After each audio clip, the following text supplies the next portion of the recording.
What you're about to witness has never been filmed before. Right now we are in Iraq's remote marshlands, and soon a village will come together for a rare food tradition, cooking an entire buffalo.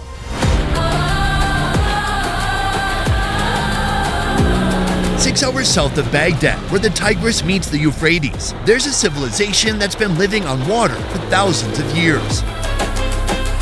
They're called the Marsh Arabs. Saddam Hussein tried to erase them. He drained the marshes, burned their villages, and forced them out. But they came back.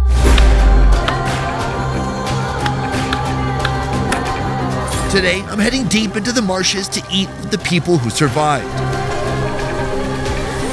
The meal we're about to have now, this is the same setup, the same type of thing we may have seen hundreds of years ago. Yes, it takes us to back in history from the first and oldest civilization in the world. And it all starts with their daily marsh morning meal. What you are about to witness is a tradition that doesn't just go back years, it goes back generations. And it all starts with this right here, a freshwater fish caught in nearby marshes, a fish known as shilk. Right now, this fish is undergoing a process so that it can be dry. In the past, people didn't have refrigerators, and in fact, now some people still don't have refrigeration, and so this is a very practical way to be able to preserve these fish for months or even longer. That's a sharp knife. She butterflies the fish open. She's taking the innards and organs and peeling them off, dumping the whole thing in some water, and she brings it back to the mat. From here, she applies coarse salt. The salt over time is gonna help draw out all the liquid and help it dry even faster. But for these things to dry completely, it takes about a month. Now, the key to drying a fish properly is to put it out in the sun and out in the open so that it can dry out over time. Beyond just drying the fish, we need to be sure no other opportunists are gonna try to steal it away, including cats, other wild animals, or hungry neighbors.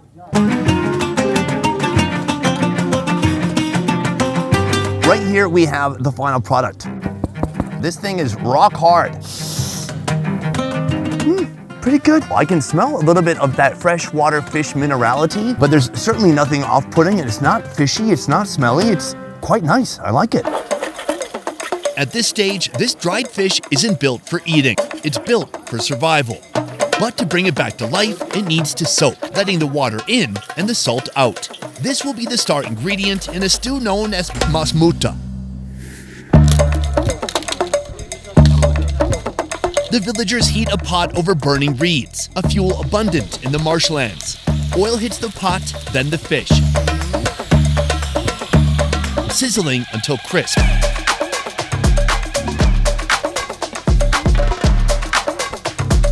Now the fish steps aside while the onions and garlic take over. Dusted with turmeric powder, joined by okra. The fish returns. Everything is flooded with water, and the stew begins to take shape. Our cook tosses in some dried limes. Then she closes the lid and lets the pot simmer patiently until the rock-hard fish turns tender. In the meantime, I meet my guide for the day. Osama, we're a long way from Baghdad. Yes. Osama co-founded Traveler Cafe, a tour company based in Baghdad. For him, this place isn't new territory. In fact, it's his birthplace. Where are we exactly? We are in the Garden of Aden, the biblical tale, where the history started, where the invention of the wheel, the first set of laws. We are at the marshes. Wow, what an introduction. Out here in the marshes, life is built one small decision at a time. Every day is handled with care because every day counts. Most of us don't give our own lives that kind of attention. Getting that kind of focus sometimes means having someone guide you to it. BetterHelp is an online therapy platform that connects you to professional support. The older I get, the more quickly I see how habits compound. The good ones help you, and the bad ones catch up to you. I get a solid week of sleep, and I feel like a different person. If I carry stress around for a month, it begins to show up in my tone, my patience, and how I handle things. The tricky part is you don't notice that buildup while it's happening. You just wake up one morning a little more tired and a little more irritated than you should be. Therapy helped me build a pause. Not because things were falling apart, but because I wanted to be more intentional. Instead of reacting quickly, I learned to slow down and separate what actually matters from what just feels urgent. That's why I like working with BetterHelp. They make starting therapy so much less painful. You just fill out a short questionnaire about what's going on and what you're looking for, and they match you with a credentialed therapist who's a good fit. If it's not the right match, you can switch anytime at no extra cost. Over 6 million people have used the platform. It's something a lot of people rely on. If you want to get ahead of things before they stack up, scan the QR code, click the link in the description, or go to betterhelp.com/bestoverfood for 10% off your first month. Now, back to the show. The Marsh's Edge is a 6-hour drive from Baghdad in the south of Iraq. In a country most picture as desert, here lies one of the world's largest inland deltas, the Mesopotamian marshlands, also known as the Marshes. This wetland is home to the Madan, Marsh Arabs who lived here for over 5,000 years. They speak Arabic, they look Iraqi, but their way of life is completely different. Out here, everything is shaped by water. You have expansive waterways, and it seems like the boats are even more fast and convenient for getting around this area than cars are. You're right. The waterways here, they're full of life, they're full of fish. For me, I have the feeling that if you don't like fish and you're from this area, you're kind of screwed. Of course, it's offensive. How dare you? You are from the marshes, but you don't like fish? Are you serious? Are you from mine? You're not from here. I like this whisper yelling you're doing. The Madan eat more fish than anyone else in Iraq. And because these marshes kept them cut off from the rest of the world, their recipes never changed. The Masmota we're trying today is older than most countries, including my own. Is this something that looks pretty familiar to you? Yeah, of course. Masmota, what was he talking about? Guiding me through breakfast, 2 Madan village elders. As always, it starts with the bread. They give it a little bit of a rip. I like they start simple. First, they just put it in the broth. This broth is interesting. It looks a little gritty, a little grainy, and maybe that's some of the fish flakes coming off of there. I'm not sure. Earlier, I smelled the dry fish. It was not fishy, so I'm curious if the fish aroma has been unlocked now. Good, very good. Very good. The fish flavor, quite mild. Even the spices inside, it's just a little bit savory, but very gentle, homemade flavors. Oh, thank you.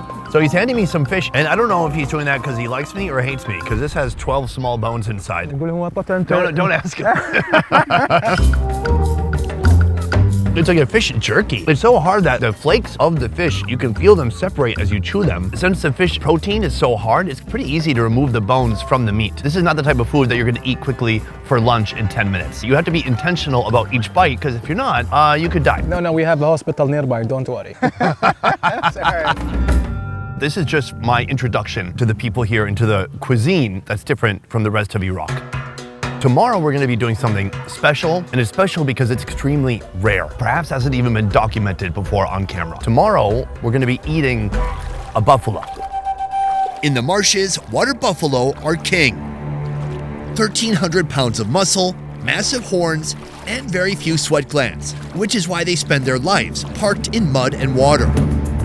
It's not usual happening here, someone to kill a buffalo, because the water buffalo is part of their family. For me, as a youth, same as like the other youth here, we have never tried the meat of water buffalo.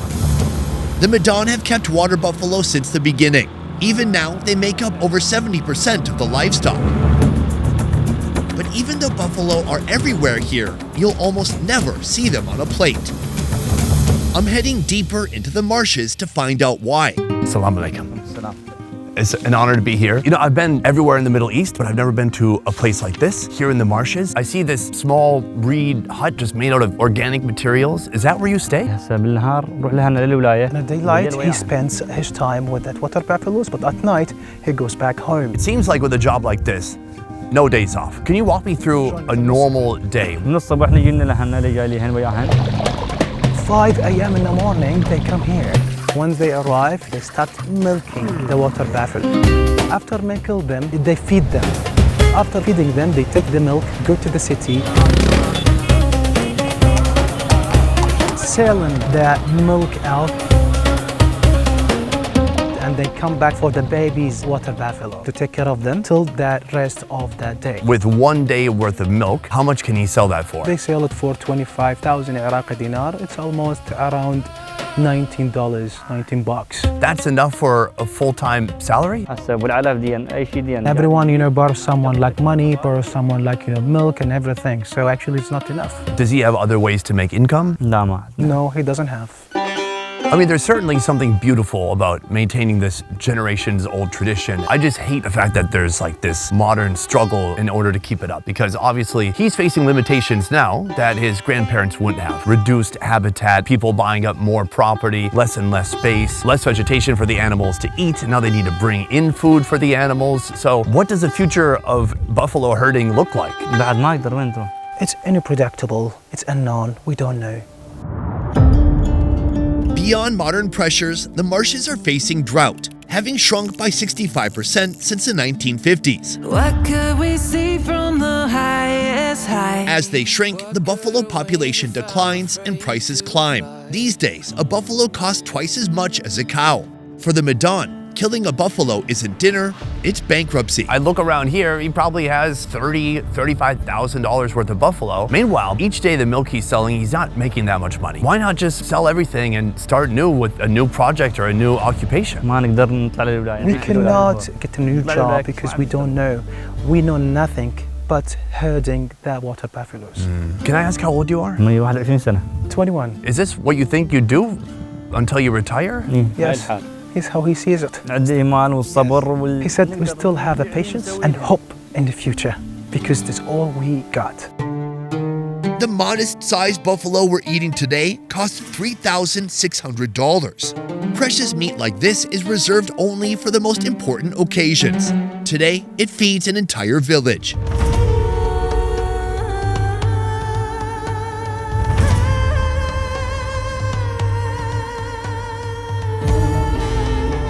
The send-off follows Islamic tradition.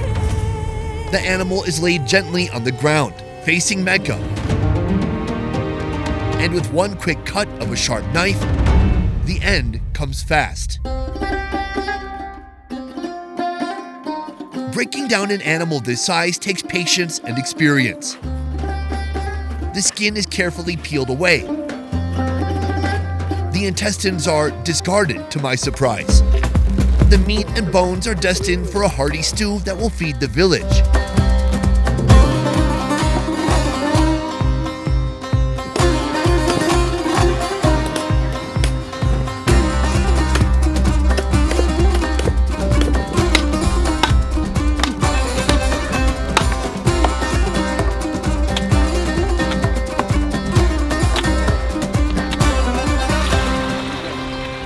Buffalo meat is thoroughly washed.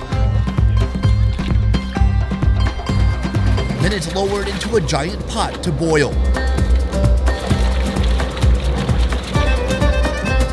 The cook patiently skims the scum from the surface, leaving a clear broth and a clean, rich base for the stew.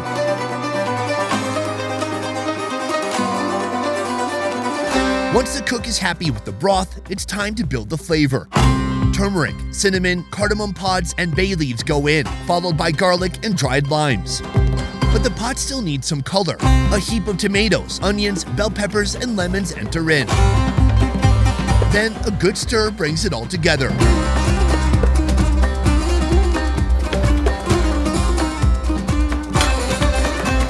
While the buffalo simmers, another giant pot goes to work, this one for the rice. With the lids on and the flames crackling, the final step is patience. Meanwhile, Osama and I have our first taste of buffalo with an appetizer. This is liver and heart. It's been boiled and fried. It's very dark, especially for a young calf. I mean, my liver probably looks like this now. I'm 41, but I'm sorry, I live a haram lifestyle. That's okay. Our appetizer starts with the liver and heart, extracted from the buffalo and cut into bite-sized pieces. Have you had this dish before? No, for me, it's my first time. But you were born in the marshes. Yes. And you lived here for some time. Yes, around 8 years. And then we moved to Baghdad because my daddy got another job, but we were going to the marshes back and forth. Chopped organs are plunged into boiling water along with some onions. The pot is seasoned with turmeric, salt, and dried limes. Our cook lets it simmer until the protein softens.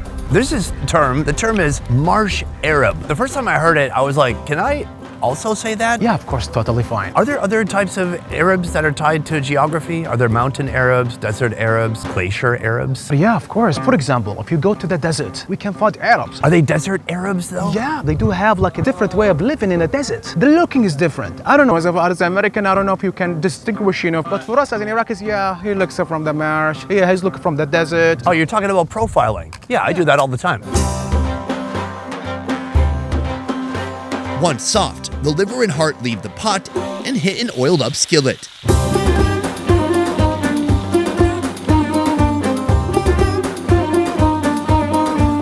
Our cook tosses in more onions and continues frying until the heart and liver reach the appropriate shade of charcoal. I love this idea that the marshes are so big, they're so expansive, they naturally just isolated the people, which in a way protected them or insulate them from the rest of the world. How does that isolation affect what people eat here? Is there agriculture? Are they growing plants, or is it just about fish? Outside the marshes, they can grow food, grow plants, but not inside the marshes.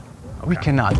So your grandfather or your great-grandfather, when they were living here in the marshes, did they even have access to bread? Yeah, of course. But where were they getting wheat? The wheat from outside of the marshes, definitely it was a trade. Get the milk from the water buffalo, get the fish, do a trade with the outsiders. So this is exactly how they make money and make the food. Right here, we've come full circle. I mean, this is a meal that somebody might have enjoyed 100 years ago. They would have had the water buffalo, and then they would have traded for the wheat to make the bread. Yes. I love that you're from here, and this is still a new experience for you. That's very cool. I'll just go straight for the liver at first, or heart. I'm hoping I get heart. I like heart much more than I like liver, but let's see what happens. Oh, I got liver. It's the same taste with the cow. True, but when you drink milk or cream or dairy, do you feel like that's the same between a buffalo and a cow? Totally different. Totally different? Yes. But the liver, you say, same. Same. I can say, not bad.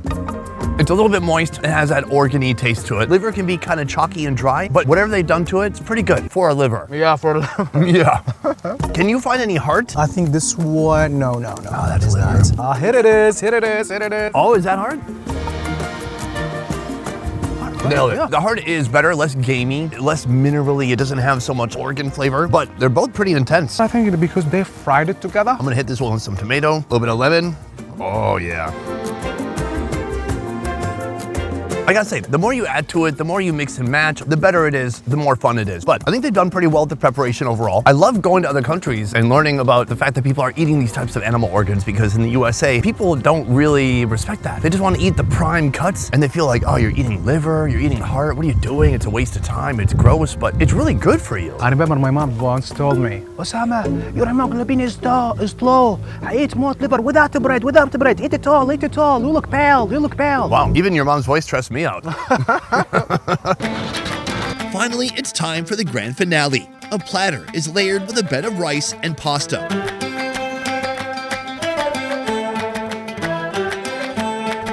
Then that long-awaited water buffalo meat is piled on top.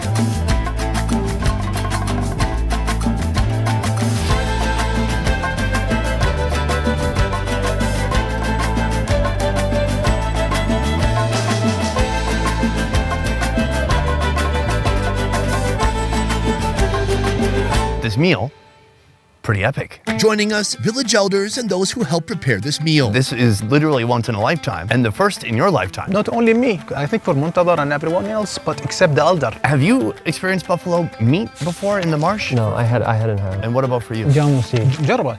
Yes, he have. Before we get into the buffalo meat, I want to talk about where we are right now, because this place is kind of amazing. I never imagined reeds could turn into something like this. And it almost feels, I don't know how to say this, fake? Behind the reeds, there must be some rebar and concrete, but this is all woven and made from reeds. Were people living in structures like these years and years ago? Yeah, like it takes us back into 3,500 BCE from the dawn of civilization.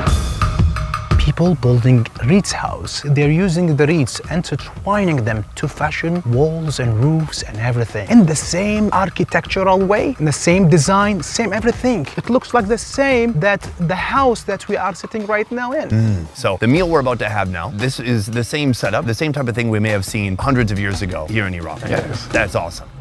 These are not what I would call bite size. These are big giant pieces of protein, but they've been boiled or braising for so long, the meat has become very soft and you can kind of just pull it apart. I mean, this is a joint right here and the meat just comes off so easily. That looks really good. Yeah, it's our first time to eat a water buffalo meat.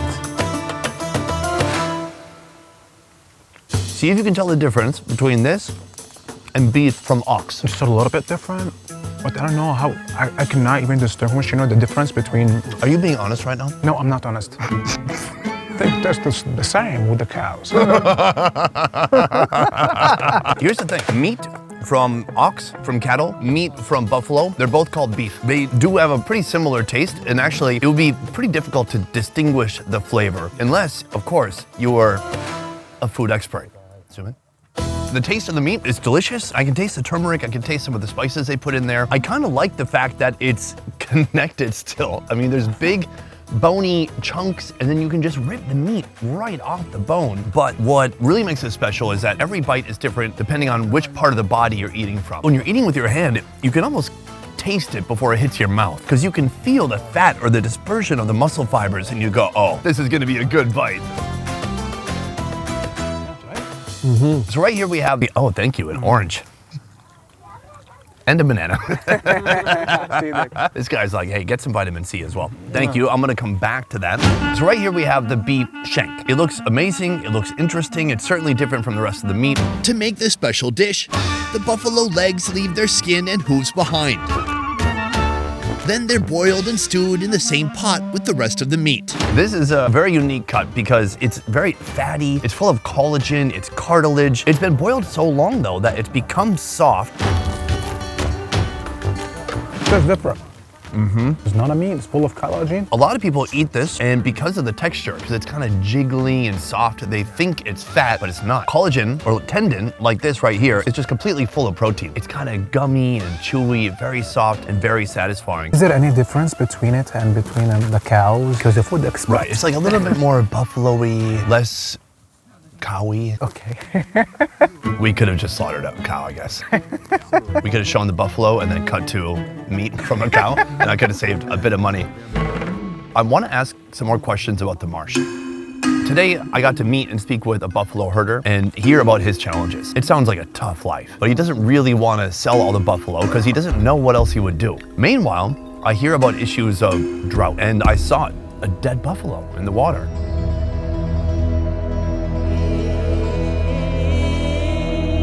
Can you tell me a little bit about what are the conditions that are making it so some buffalo are dying? When the water gets down, the salinity increases. There's a bad bacteria becomes much active in the water. The buffalo doesn't drink when the water is very salty. If they drink it, they're not gonna eat at all, like for 1 week, and they're gonna die. How long has this been a problem? From, I think, 20 years, 30 years.